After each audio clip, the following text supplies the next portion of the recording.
I'm back with another girl talk video. I've been wanting to do another one, but when I do these, it takes me quite a long time to get together like what I want to talk about and what I want to focus that episode around. And it takes me like a few hours to film it, a few hours to edit it, whereas you know me, I just like to vlog and not put that much thought into it and just like upload what I've been getting up to. Originally I was going to do this next episode on grief and going through like a big loss, but I've actually decided to not do that yet.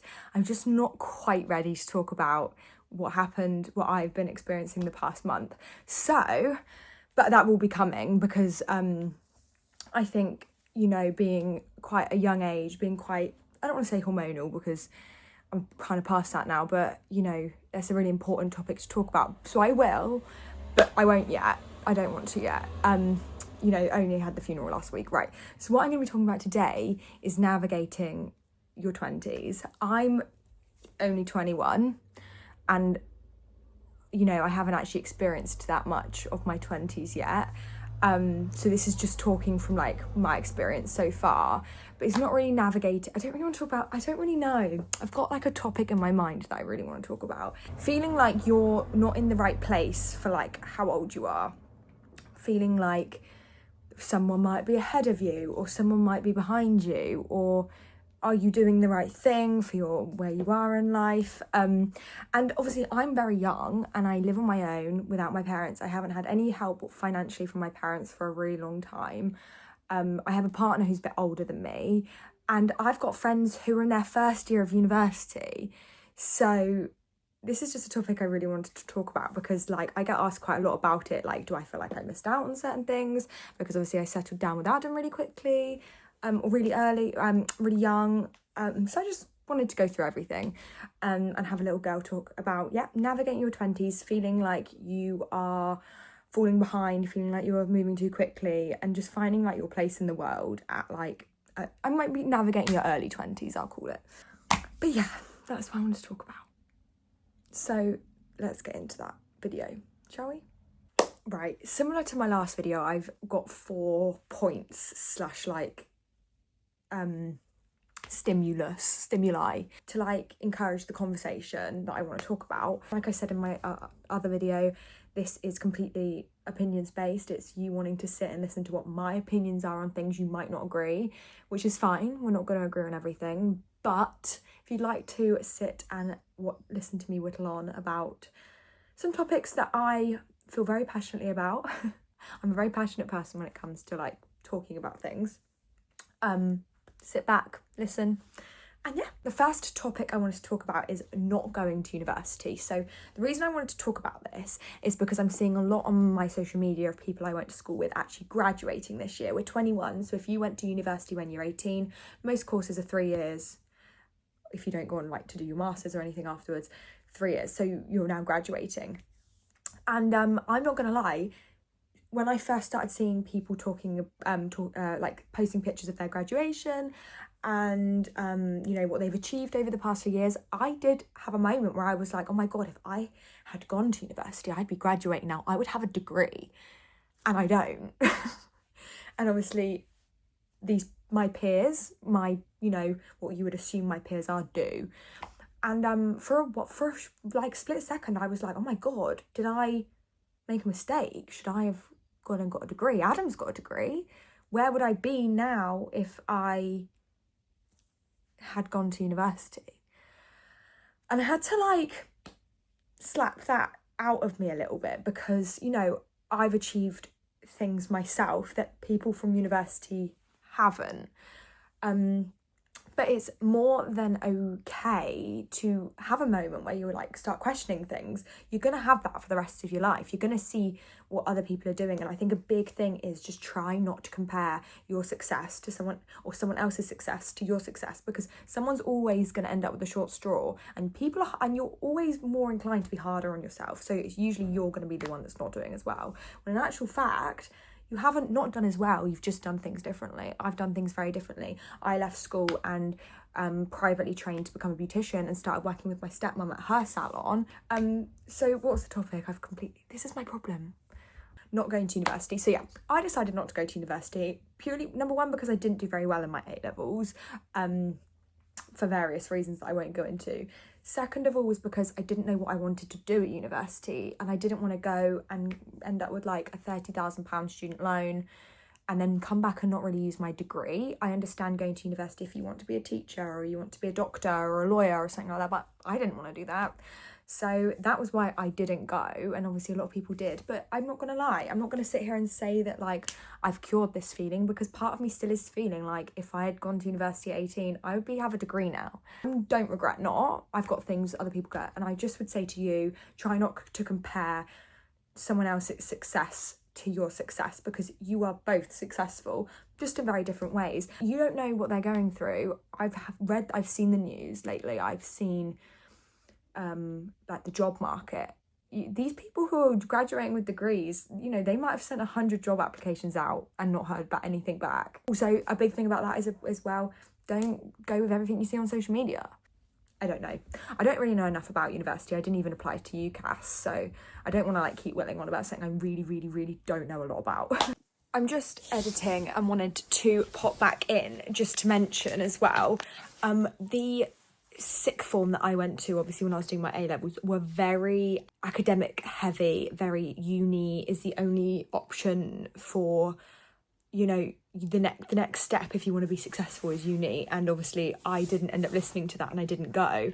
And I just wanted to pop in here and remind you that that isn't your only option when you're leaving. You know, if you are 18 and you're deciding whether or not to go, and you go to a very academic sixth form or college, you know, it's not your only option. I was fine. I know loads of people that have also been fine. But I think that's also another reason why I have had this feeling of should I have gone, because I already had that feeling when I was making the decision 3 years ago if I should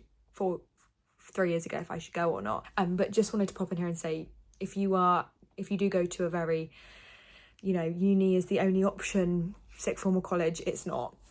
The next thing is I wanted to talk about is having friends who are potentially ahead or behind you, doing things faster or doing things slower. So I've heard from a lot of my friends that they feel like I'm actually ahead of them because I have my own home. We rent, but, you know, still, I have a long-time partner who, you know, we've started our lives together. And a lot of my friends feel like I'm actually ahead of them, which is really ironic considering I was just saying that I feel behind because I don't have a degree. It's so hard because you are never going to look at yourself and think you are on track. You're always going to think someone else is on track and that you are behind. But the odds are someone else is looking at your life and thinking it the complete other way around. I don't really think about it very much. Like I said, I do have thinking a little bit, should I have gone to university? But think it's never too late. It's never too late. I mean, I have a friend who's travelling. My sister... and I've got a friend who's travelling and my sister is going travelling next year. Should I have gone travelling? Like, I kind of feel like not necessarily that people who've gone travelling are ahead of me, but they've experienced something that I will probably never experience. That kind of makes me feel a little bit behind. But then they might feel behind because they, you know, when they probably will get back from money broke, no job. It's so hard. And I think you just need to focus on not worrying about others. I think a lot of this, a big thing for your early 20s is focusing on yourself and focus on yourself. Don't worry about anyone else. Just do your own thing and try to just do your own thing, I think.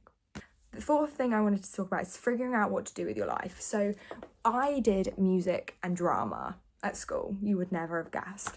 And I loved it. But it's a sort of career that I do not have the mental strength to be in. I got told no multiple times from amateur dramatics and that broke me. So I knew from the get-go that I wasn't really strong enough. It's a very hard mentally career because you get told probably 100 times to one no, 100 times to like one yes. Like, That's obviously not statistically correct, but you know what I mean. Me again. I just wanted to say that actually when I left school, this was very hard for me because this was always what I was gonna do in the future, and I very last minute decided I wasn't going to apply to any drama schools or music schools or anything. So that's why I ended up going in to work with my stepmom. Ended up helping me because I literally had no idea, because I had basically given myself like one plan / goal for like 18 years of my life. So this kind of threw me off a little bit. I feel like I downplayed it a little bit in the video. So I backed out. That's when I left school. I wasn't going to uni. I wasn't, I didn't know what to do with myself. So I trained to be a beautician privately with my mum. Do I want to do that for the rest of my life? I don't know, but it works right now. But I think figuring out what you want to do with your life is really hard, because I think you hit a certain age. I think schools are really bad these days for making it seem like you need to know at like 17, 18 what you want to do with your life. You do not. You don't need to know till you're like 40, and even then you don't really need to know. So I think don't put any pressure on knowing what you want to do with your life. If you do, jealous. But I think just do what makes you happy when you're in your early 20s. I don't think you need to be worrying about what you want to do for the rest of your life. Just think about what you want to do in the now. So right now, I love doing what I do. I love chatting to women all day, or people all day, about their lives whilst I paint their nails. I really love that. I love chatting to the camera and, vlogging. So I do that. You don't need to worry. You don't need to worry. And the last thing I want to talk about is dating in your early 20s. Obviously, I'm in a long-term relationship. Love Adam to the moon and back. But, I have to remind a lot of my peers that Adam is older than me. He's already had a life kind of set up that I just kind of slotted into. There's a lot that I wouldn't have been able to do if it wasn't for him, and I'm really grateful for that, because it meant that like he already had a house when we met, so that was really hard. That was really made things a lot easier. I think dating in your early 20s should definitely be fun, and I don't think you should do anything you don't want to do. And if you don't want to be in a relationship, don't be in one. But also, if you meet someone that you love, don't let anyone tell you that you're too young to live together. If you know that that's it, I don't know. Dating for me it should be fun. I always say that a romantic partner should be the cherry on top of everything, of your life. You should already have the ice cream sundae, and your partner should be a cherry on top. And if you are that comfortable in yourself and you've got everything sorted out, and someone comes in and they're like, should we live together? Live with them. Go on holidays together. But if they are not making you happy, don't settle, because that fucks everything up. Just don't settle. Find the person that's perfect. I always say, if Adam's not my soulmate, I'd love to meet who is, because they must be a god. The only god that I would trade Adam for is the god of mischief, Loki. My digital footprint is terrible talking about Tom Hiddleston. I feel like this has been really short. I'm done. I don't know. I'll edit this together. I'll probably add some points in as I'm editing. I hope you enjoyed the video. I hope you enjoyed this little girl talk, this little rant. Long story short is, in your early 20s, don't put any pressure on yourself. Do what you want to do, because you've got the rest of your life to do something else. If you don't enjoy that, follow your heart and love. Just love. Be a good person.